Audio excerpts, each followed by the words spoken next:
जय श्री कृष्ण। नारायणं नमस्कृत्य नरं चैव नरोत्तमं देवीं सरस्वतीं व्यासं ततो जयमुदीरयेत्। राधा कृष्ण एक हैं, मिलकर हरते ताप। राधा कृष्ण रटते रहो, मिट जाए सब पाप।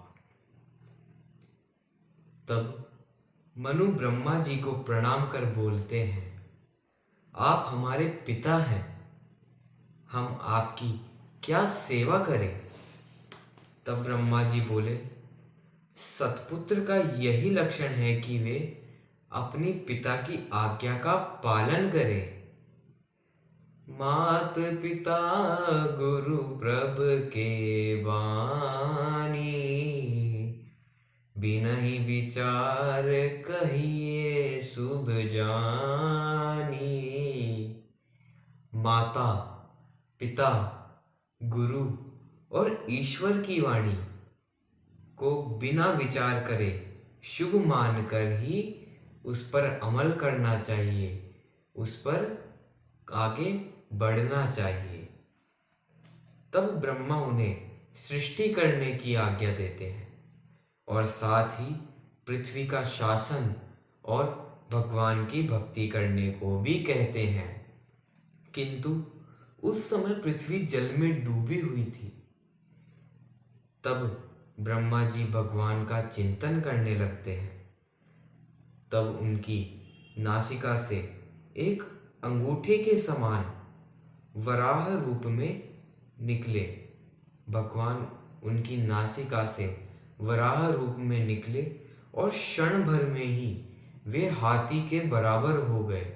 उनका रूप अंगूठे से बढ़कर के एक हाथी के बराबर हो गया। तब ब्रह्मा जी ने अपने पुत्रों सहित उनकी स्तुति करी। तब ब्रह्मा जी ने भगवान की स्तुति करी। इससे भगवान प्रसन्न हो उठे। तब पृथ्वी को खोजने के लिए वे जल में प्रवेश करते हैं। चुक्रोश यज्ञेश्वर पाहि मेति।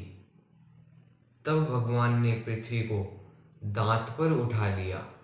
पृथ्वी को खोज करके भगवान ने उसे दांत पर उठा लिया। तब वहां हिरण्याक्ष दैत्य आ गया, जिसका भगवान ने वध कर दिया। यह देख करके सभी देवता भगवान की जय जयकार करने लगे और उनकी स्तुति कर उन्हें प्रणाम करने लगे और पृथ्वी को जल के ऊपर स्थापित कर भगवान अंतर्धान हो गए। तब विदुर जी ने मैत्रेय जी से पूछा, भगवान के संग्राम का कारण क्या था। हिरण्याक्ष से भगवान के संग्राम का क्या कारण रहा। तब प्रसन्न होकर मैत्रेय जी उन्हें इसकी कथा सुनाने लगते हैं। इसी कथा को सुनकर के ध्रुव को भी विष्णु का पद प्राप्त हुआ था। एक समय कश्यप जी हवन कर अग्निहोत्रशाला में समाधि में स्थित थे। तब उनकी पत्नी दिति पुत्र की इच्छा से उनके पास आई और उन्हें अपने मन की बात बताने लगी। तब कश्यप जी ने कहा, घबराओ नहीं, मैं तुम्हारा मनोरथ पूर्ण करूंगा। और वे माता दिति को 2 घड़ी ठहरने को कहते हैं। देव स्त्री विपश्यति देवरस्ते। परंतु वे उनकी बात नहीं मानती। माता दिति कश्यप जी की बात नहीं मानती। तब मुनि ने उनकी बात मान और उनकी इच्छा पूरी कर दी। तब दिति को अपनी गलती का एहसास हुआ।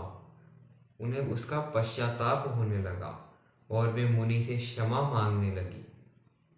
तब वे कहते हैं, तब कश्यप जी कहते हैं, तुम्हारे गर्भ से 2 दुष्ट राक्षस पुत्र उत्पन्न होंगे जो तीनों लोकों को पीड़ा पहुंचाएंगे।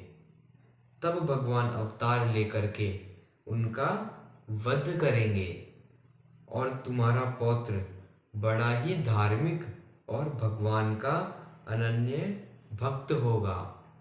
यह सुनकर के माता दिति बड़ी प्रसन्न हो जाती है।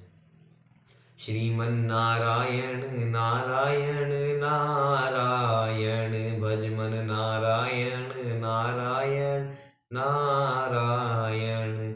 चारहु वेद पुराण अष्टादश वेद व्यास जी की पारायण। श्रीमन नारायण नारायण नारायण भजमन नारायण